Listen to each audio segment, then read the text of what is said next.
So today we are looking at a blueprint for the future of humanity.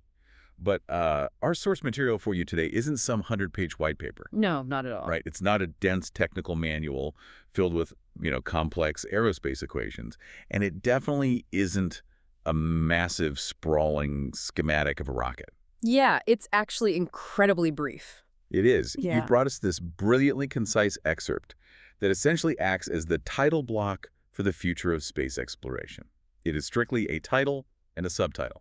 Which is pretty unusual for a deep dive like this. Very unusual. So let me just read it for you really quickly. The title is, quote, Architecting the Impossible, SpaceX and the Martian Metropolis, end quote. Right. And the subtitle is How SpaceX Will Build the Impossible City on Mars. That's it. 14 words. And honestly, the brevity of that text is exactly what makes it such a potent piece of psychological framing. Yeah. Because, when we don't have pages of raw technical data to rely on, every single syllable carries immense weight. These aren't just placeholder words. You're doing heavy lifting. No. Exactly. They are a highly calculated cognitive blueprint. Because before anyone can build physical infrastructure on another planet, they have to, build the mental infrastructure here on Earth first. That makes a lot of sense. Right. Like they have to teach the public, the investors, and even the regulators how to actually think about the project. Okay, let's unpack this. Yeah. Because I feel like sometimes the absolute most audacious ideas are hidden in the shortest sentences. Oh, absolutely. Even without a parts list or a timeline, these 14 words are just loaded with intense intent. So our mission in this deep dive is to sort of deconstruct this heavy linguistic framing. To figure out what we're really being sold. Right. We want to understand the exact vision being promised to you, the listener, long before a single piece of steel is cut. And I think if we start by looking at that subtitle, How SpaceX Will Build the Impossible City on Mars, the very first thing that jumps off the page to me is the absolute unyielding certainty of the actor. The word will. Yes, they use the word will. Yeah, how SpaceX will build. The text does not say they plan to build. Right. It avoids all those soft phrases like hopes to, or is researching how to, or, might build this city. It's not a maybe. Not at all. It presents this incredibly complex, entirely unprecedented future action as an absolute undeniable certainty. Like it's already a done deal. Exactly. It frames it as a historical fact that simply hasn't occurred chronologically yet. And doing that, well, it shifts the reader's brain from a state of critical evaluation to a state of passive acceptance. Oh, wow. Yeah, you are no longer sitting there wondering if it can happen. You are just waiting to find out how it's going to happen. But wait, let me play devil's advocate here for a second. Sure, go for it. Because my mind immediately goes to the defense of the company, right? Yeah. Like, isn't it entirely fair for SpaceX to take the absolute credit and frame it around their specific brand? They are doing the work. Right.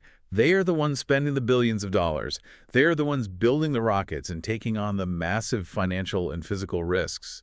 So why shouldn't they put their name front and center instead of using some vague term like humanity or astronauts? Well, taking credit from a business standpoint makes total sense. We can all agree on that. But we are analyzing the sociological impact of that framing here. Okay, fair. Because when you look back at the Apollo missions in the 1960s, the rhetoric was aggressively collective. Oh, that's a really good point. Right. Think about the phrases etched into our history from that era. One giant leap for mankind. Yeah. Or the plaque on the moon. Exactly. The plaque that reads, "We came in peace for all mankind." That language wasn't accidental. It was a deliberate mechanism. It was engineered. Highly engineered. It was designed to make every single person on Earth, the taxpayers, school children, international allies, it made them all feel like they owned a piece of that achievement. Even though it was basically just NASA and their contractors building the actual hardware. Exactly. But when you shift the subject of the sentence from mankind to a private, for-profit corporation, the mechanism of emotional investment fundamentally changes. It's a completely different vibe. It is. We move from a shared human triumph to a spectacular corporate deliverable. It's almost as if we were rewriting the history of global exploration. Like, imagine reading a history textbook that didn't talk about nations or explorers settling new continents, but instead it was titled, How the East India Company Will Settle the New World. Right. That completely changes how you view the history. It completely removes the human element from the headline. Because the East India Company wasn't just a business. It operated as a sovereign entity with its own agendas, its own shareholders, and its own proprietary laws. Yes. So by branding the colonization of Mars strictly under a corporate banner, The text basically primes us to accept a future where a corporation functions as the vanguard of the human species. Which brings us right to the listener's role in all of this. Because when the endeavor is framed collectively, you are a participant in a human milestone. You're part of the team. Right. But when it is framed as a corporate inevitability, your role is completely redefined. You become a spectator to a product launch. Oh, man. A spectator. And if the framing is really successful, you eventually transition from a spectator into a consumer of that product. And to sell you on being a consumer of a Martian lifestyle, the text has to make a very specific promise about what exactly is being constructed up there. And that leads us perfectly to the title. Right. Architecting the impossible. The verb choice there is critical. Totally. I mean, they could have used any verb. They could have said engineering the impossible or constructing the impossible, but they specifically chose architecting. It's a very deliberate pivot. It is. I was thinking about the difference between those disciplines before we started recording. Like, you engineer a survival bunker, right? Yes, exactly. You engineer a nuclear submarine, but you architect a cathedral. You architect an opera house or a museum. That's a great distinction. Because engineering is about solving the cold, hard mathematics of reality. On Mars, that literally just means keeping people breathing in a vacuum. It's about life support, structural integrity, thermal regulation, radiation shielding. It's strictly utilitarian. Exactly. It's survival math. What's fascinating here is how the word architecting immediately elevates the project from a mechanical problem to a sociological one. Now, explain that. Well, if a company tells you they're engineering a Mars habitat, your mind automatically pulls up images of cramped metal tubes, exposed wiring, utilitarian fluorescent lighting, and freeze-dried food. Right. I picture the Apollo 13 lunar module. Exactly. You picture mere survival. But if they tell you they are architecting a Mars habitat, your mind fills in the blanks with light, space, flow, and intention. It's almost romantic. It is. It signals that the endeavor isn't just about the brute force required to land rockets safely in the dirt.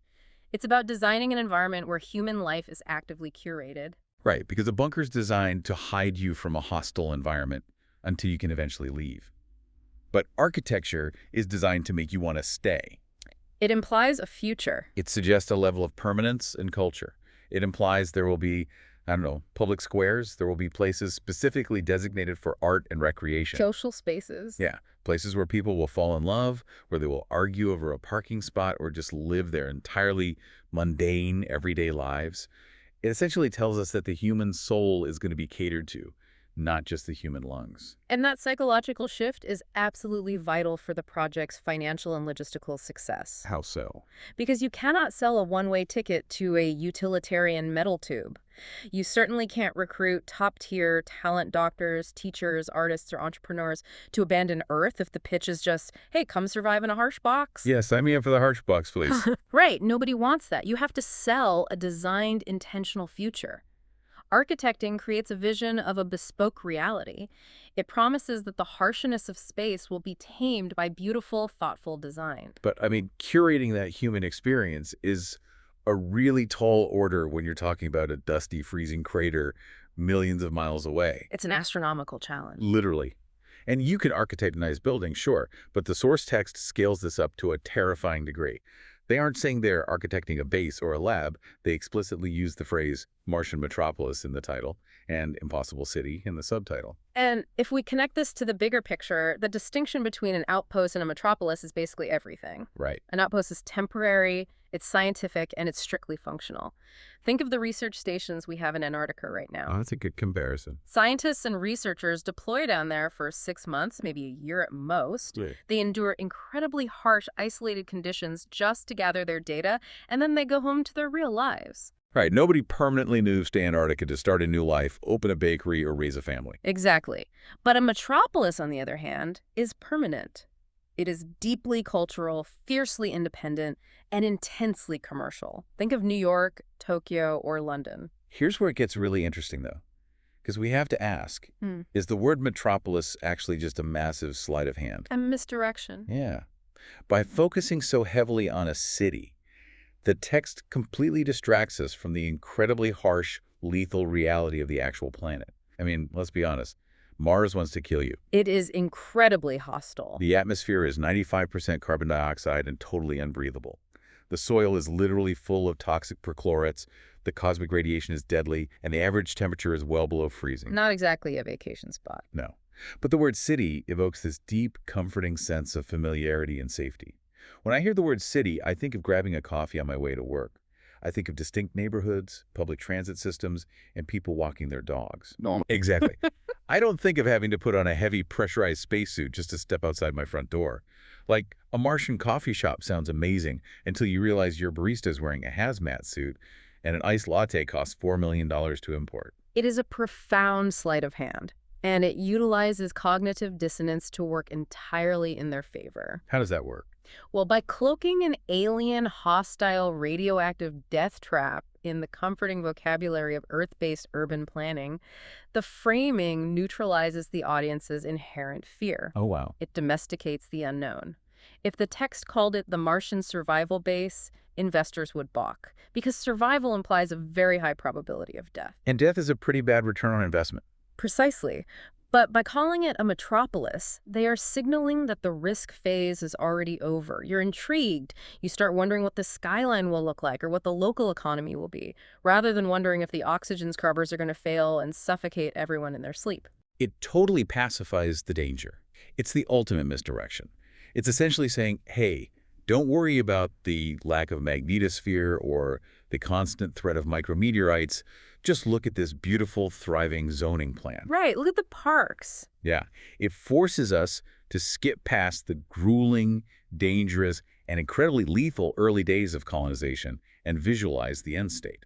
And that forward pricing mechanism making people believe the end state is a foregone conclusion is essential for securing the massive amounts of capital required for such an undertaking. It's brilliant marketing. It is, because you cannot IPO a fragile survival colony, but you can certainly raise endless capital for a future metropolis. It changes the perceived value of the project from a risky scientific experiment into a burgeoning real estate market. Which brings us to the most paradoxical, fascinating word in the entire excerpt. The word that the authors felt was so crucial, they actually used it twice in just 2 lines of text. The word impossible. Right. Architecting the impossible and how SpaceX will build the impossible city. This raises a really important question about rhetoric, because there is an inherent, glaring paradox in the subtitle, How SpaceX Will Build the Impossible City. Well, yeah, if a city is literally impossible, then by definition it cannot be built. Exactly. The laws of physics or economics forbid it, and if it can be built, then it was never actually impossible to begin with, right? It was just very difficult. So why lean so heavily on that specific word? I look at this as a highly deliberate framework that goes way beyond marketing. It frames the engineering challenge not just as a difficult task, but as a mythological quest. It brands the entire endeavor as something magical. Yes. It's the ultimate narrative tool for a visionary project.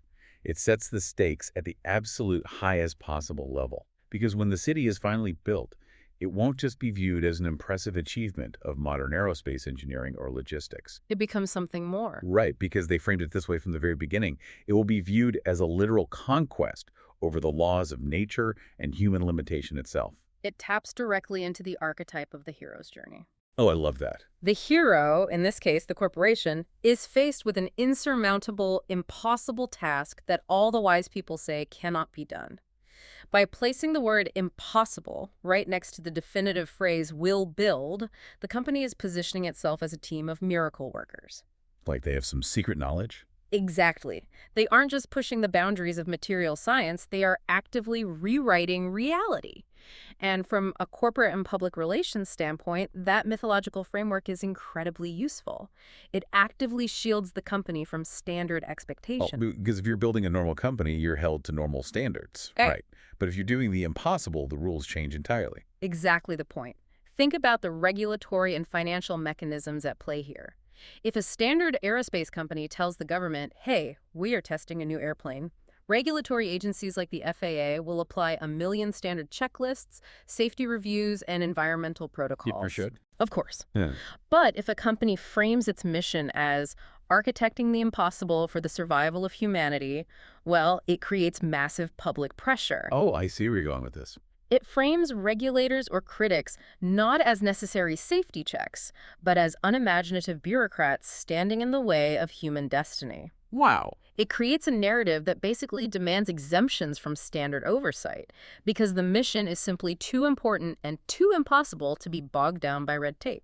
And it creates this incredible aura of exclusivity that shields them financially, too. Yeah. Like if a normal tech company misses a deadline for a new smartphone by 6 months, their stock drops and investors panic. Right, it's a disaster. But if a company misses a deadline for building an impossible city on Mars, investors are far more likely to hold on because the timeline is mythic. It's built into the premise. Exactly. Yeah. Of course, there are delays. They're doing the impossible. Right. So it makes you wonder, does calling a goal impossible inspire you to rally behind the underdog?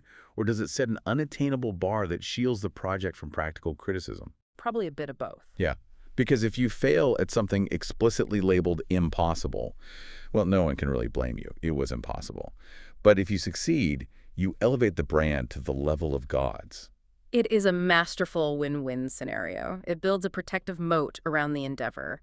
But more importantly, it demands a certain level of faith from the audience.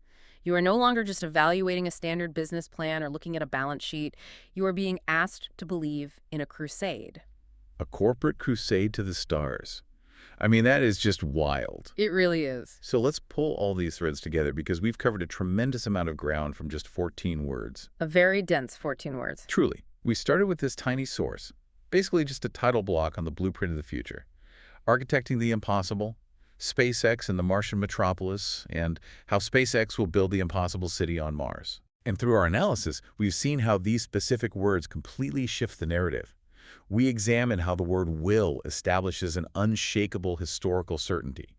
We discussed how placing SpaceX at the center privatizes what used to be a collective human exploration narrative. We covered a lot. Yeah, and we broke down how architecting elevates cold survival engineering into a promise of cultural permanence and bespoke living.